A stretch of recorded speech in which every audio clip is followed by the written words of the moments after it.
ద్రావిడ వివక్షపై దక్షిణ స్వరం నచ్చింది నాకు. తెలుసో తెలియకో ఈ ఉత్తర పక్షం ఉంది కదా బీజేపీ, అది నన్ను దక్షిణ స్వరం అనే గుర్తిస్తుంది. అంటే పాప వాళ్ళ కన్ఫ్యూజన్, ఇది కర్ణాటక వాడా, తమిళోడా, తెలుగోడా, మలయాళీనా, తెలంగాణనా, ఆంధ్రప్రదేశ్, అదంత ఈజీగా అర్థమయ్యే విషయం కాదు. అంటే నేను ఎప్పుడు చెప్తున్నా ద్రావిడ అంటే నేనే. అంటే కర్ణాటకలేమో మా బాబు మావాడు అన్ని భాషలో మాట్లాడుతున్నా చాలా గర్వపడుతుంటారు. పాప ఈ ఉత్తరపక్షం వాళ్ళకి పొందిన వాళ్ళు ఆంధ్ర తెలంగాణకు వస్తే మావాడు అంటున్నారు ఏంటి వాళ్ళు, ప్రకాష్ రాజు గారు అంటారు. ఇది ఎండే ఆళ్ళెల్లే అని మలయాళీ మాట్లాడతాడు, అంటే నమ్మచ్చల్లండి ఆ ప్రకాష్ రాజు అంటారు. ఆ కన్ఫ్యూజన్ బాగుంది నాకు. అంటే నేను ఎప్పుడు చెప్తున్నాను, వైశిష్ట్యాలు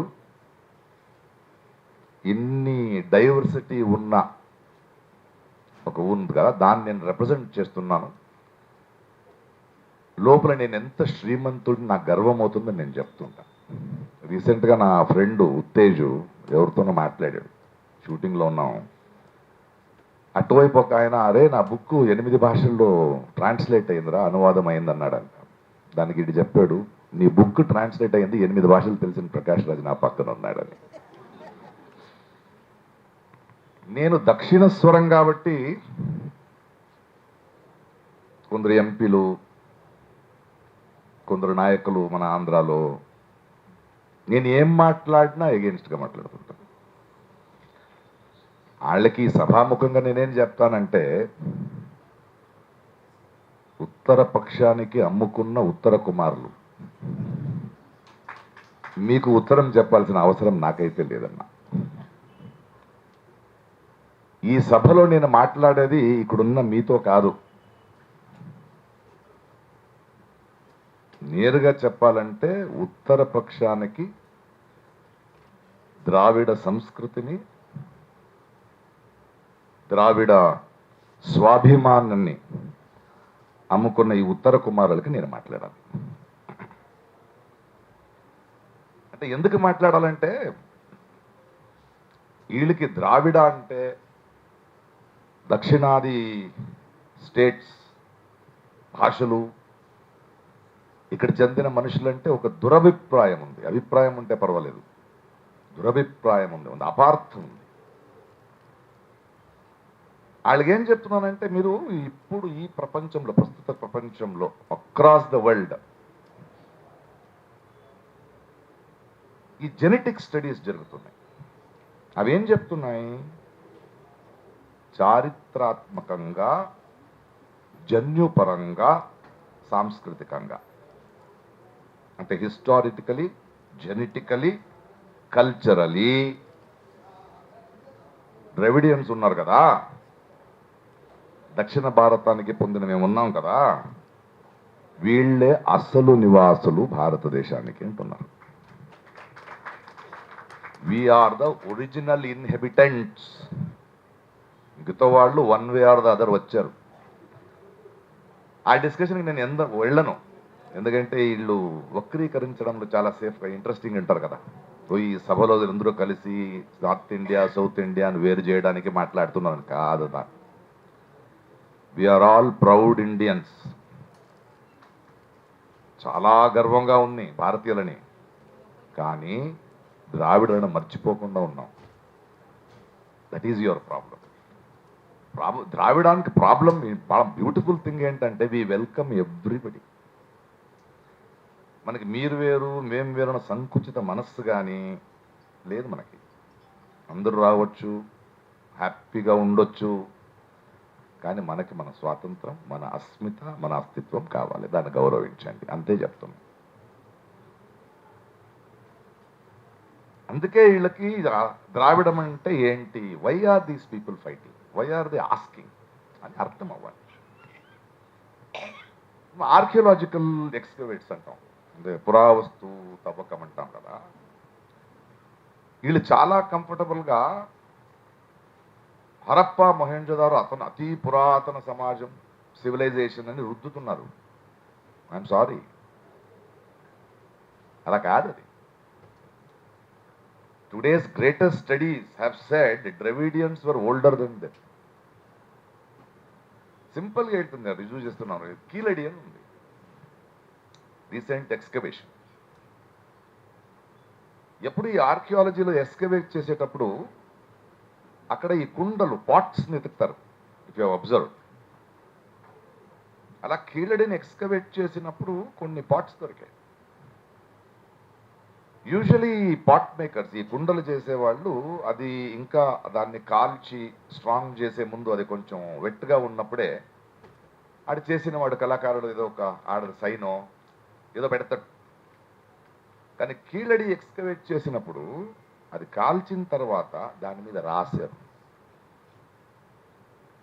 most wonderful pipes.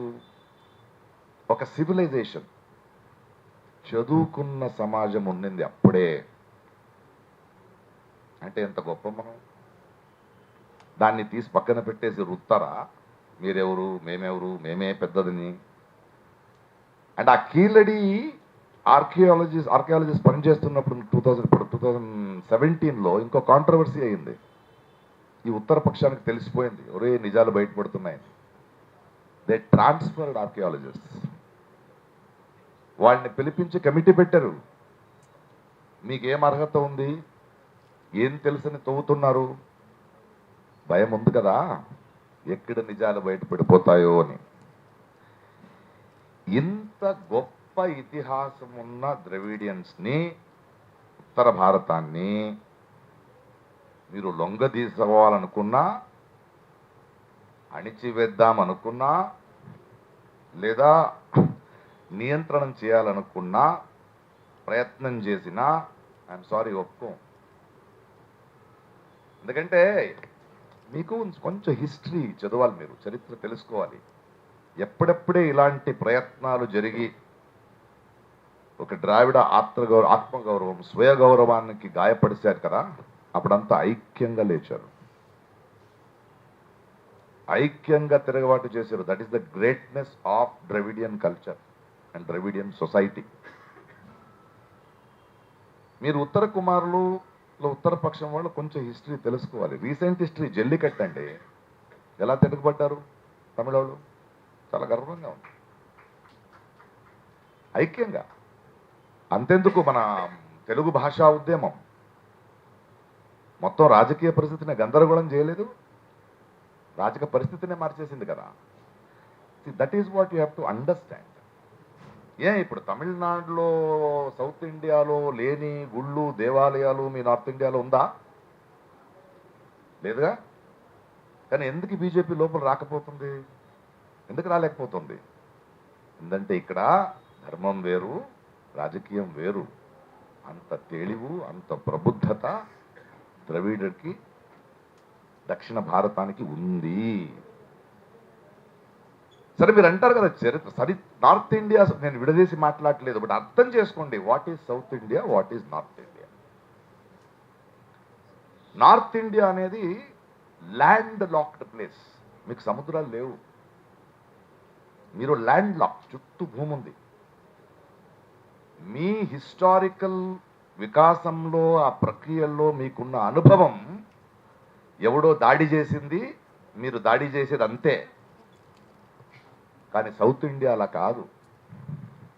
Peninsula tip, అది 3 వైపు సముద్రం ఉంది, Arabian Sea, Bay of Bengal, Indian Ocean. మన వికాసం, మన పెరుగుదల సహకారం వల్ల, కొలాబరేషన్ వల్ల. వ్యాపారం జరిగింది ఇక్కడ, వ్యాపారాలు చేసేవాళ్ళం మనం సహకారంతో వెళ్ళేవాళ్ళం. We are bigger because of that. మా హృదయ వైశాల్యం, మన శ్రీమంతికి అందుకు వచ్చింది మనకి. వీళ్ళకి తెలియాలి, ఇస్లాం ఈస్ట్ కంట్రీస్కి వెళ్లే ముందు ఫస్ట్ వచ్చింది ఒక ఐడియాగా సౌత్ ఇండియాకినే. వాస్కోడగామా వచ్చింది ఇక్కడికే, సెయింట్ థామస్ వచ్చింది ఇక్కడికే. అందుకే ఇక్కడ మంచి మసీదులు ఉన్నాయి. గోవా కూడా కలుపుకుందాం, సౌతే అది, కొంచెం మహారాష్ట్ర కూడా ఇట్టే, అది బెస్ట్ చర్చెస్ ఇక్కడే ఉన్నాయి, దేవాలయాలు కూడా ఇక్కడే ఉన్నాయి. ఆయన కలిసి బ్రతుకుతున్నాం. అంటే ఎలాంటి వ్యాపారం చేస్తూ ఎదిగామంటే, రీసెంట్గా ఒక సంశోధకుడు పాండిచేరి దగ్గర ఒక విలేజ్ ఉంది, అక్కడికి వచ్చి ఆడు వెళ్తుంటే అక్కడ పిల్లలు కొన్ని కాయిన్స్తో ఆడుతున్నారు. అదేంటని చూస్తే దే ఆర్ రోమన్ కాయిన్స్. అంటే కొన్ని మర్చిపోయాం మనం. అంటే ఆ రోమన్ కాయిన్స్ ప్రయోజనం లేదంటే కుంటే పిల్లలు ఆడుతున్నారంట, దానికి డబ్బు పెట్టుకుని తీసుకుంటే then he goes back to the history. ఎలాంటి వ్యాపారాలు చేసేవాళ్ళు South Indians, well their spice, ఇంకొకటి యూనో. అందుకే వీళ్ళకి మనం ద్రావిడం వర్ధిల్లాలి, ద్రావిడ వాదం నిలబడాలి. మనది అహంకారం కాదు, గర్వం. ఆ గర్వం అంటే వీళ్ళు హిస్టరీని, హిస్టరీ హ్యాస్ లేయర్స్. అంటే చరిత్రకు అనేక పొరులున్నాయి. మీరు దాన్ని అర్థం చేసుకోవాలి, దాన్ని చదవాలి, దాన్ని జీర్ణించుకోవాలి. అప్పుడు అర్థమవుద్ది మా కోపం ఎందుకు, మా అసహన ఎందుకు. ఎందుకంటే మీరు హిస్టరీ నుంచి నేర్చుకోవాలి. You should not become victims of history. ఎప్పుడూ ఒక మాట చెప్తుంటాను నేను, నీకు చరిత్ర తెలియకపోతే ఈ రోజు అర్థం కాదు. నీకు ఈ రోజు ఈ క్షణం అర్థం కాకపోతే భవిష్యం ఎలా ఆలోచిస్తావు? It is a continuous tense. So మా గొప్ప ఇతిహాసాన్ని, మా సాంస్కృతిక హృదయ వైశాల్యాన్ని మీరు అర్థం చేసుకోకుండా మీరేమో దాడి చేయాలని, మనలో ఉన్న వాళ్ళందరూ మనల్ని నమ్మి వాళ్ళతో ఉండాలని, ఇలాంటి అమ్ముడు పోయిన వాళ్ళ వల్ల ద్రావిడను కానీ దక్షిణ భారతాన్ని మీరు లొంగదీయలేరు, కంట్రోల్కి తీసుకోలేరు. ప్రస్తుత రాజకీయ పరిస్థితి చూద్దాం. South India and North India. What is the GDP of South India? What is the percentage we are giving to the national Exchequer?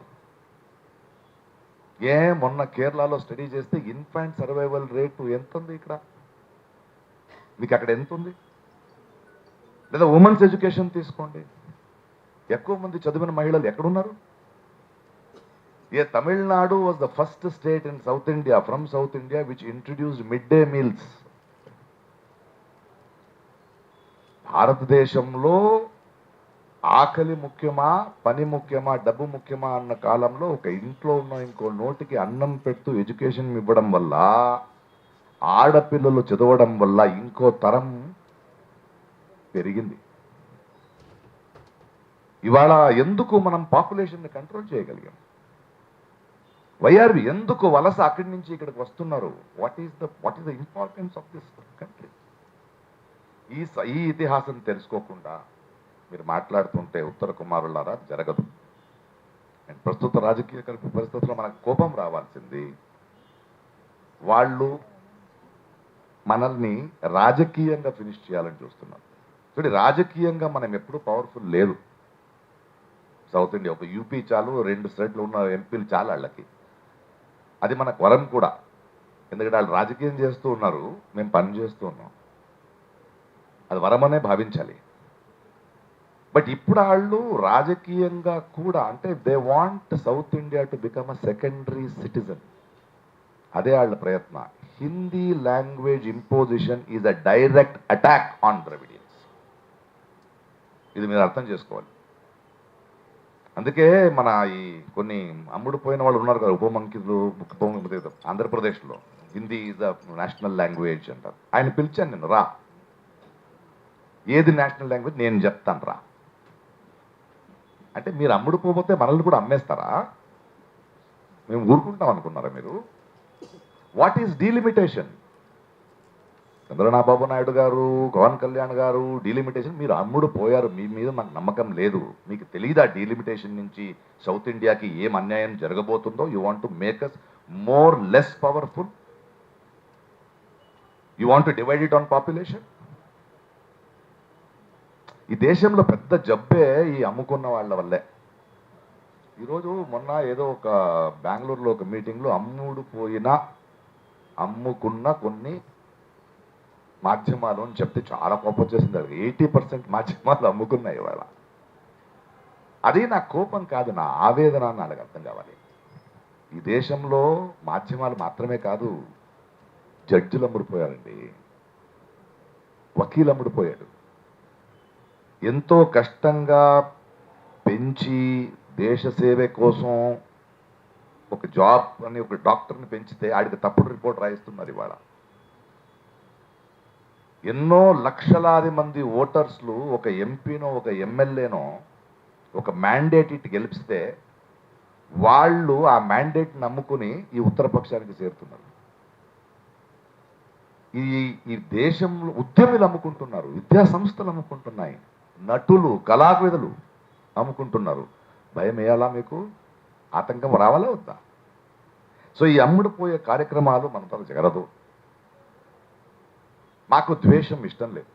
అది అద్భుతమైన సంస్కృతి, అది అద్భుతమైన కళాచారం. మన ఆలోచనలు కూడా రాదు ద్రావిడానికి. మనం అడుగుతున్నది, we're very proud to be Indians, respect us. మాకు ఒక కలర్ ఇష్టం లేదు, అన్ని కలర్స్ కావాలి. మీరేమో ఒకే కలర్ అంటున్నారు, నచ్చదు మనకు నచ్చదు అది. We don't want one colour. So దయచేసి అలాంటి ప్రయత్నాలు చేయకండి. అమ్ముతున్న వాళ్ళు జాగ్రత్తగా ఉండండి, ప్రశ్నించే వాళ్ళు ఎక్కువ అవుతున్నారు. ఈ బంగారు గుడ్డు పెట్టే కోడిని చంపే మూర్ఖత్వం ఎవడైనా చేస్తాడా? సో ఉత్తర భారతుడికి, ఉత్తర పక్షానికి అమ్ముతున్న ఈ ఉత్తమ కుమారులకి చెప్తున్నాను, మీరు ద్రావిడని, మన సంస్కృతిని, మన స్వాభిమానాన్ని ఇలా అమ్మితే నష్టమయ్యేది మనకన్నా ఎక్కువ భారతదేశానికి. బంగారు గుడ్డు పెట్టే కోడంటే అది దక్షిణ భారతమే, అది ద్రావిడమే. ఒకే ఒక కథ చెప్పి వాట్ ఈస్ ద డేంజర్ అని చెప్తా. ఈ మన one language, one culture, one party, one దేశం, వన్ ధర్మం. ఆఫ్రికాలో ఒక క్వీన్ విక్టోరియా అని ఒక లేక్ ఉండేది, ఒక చెరువు, చాలా పెద్ద చెరువు అది. అక్కడ ఎన్నో రకాల చేపలు, ఒక మత్స్య ప్రపంచం అన్నీ ఉండేది.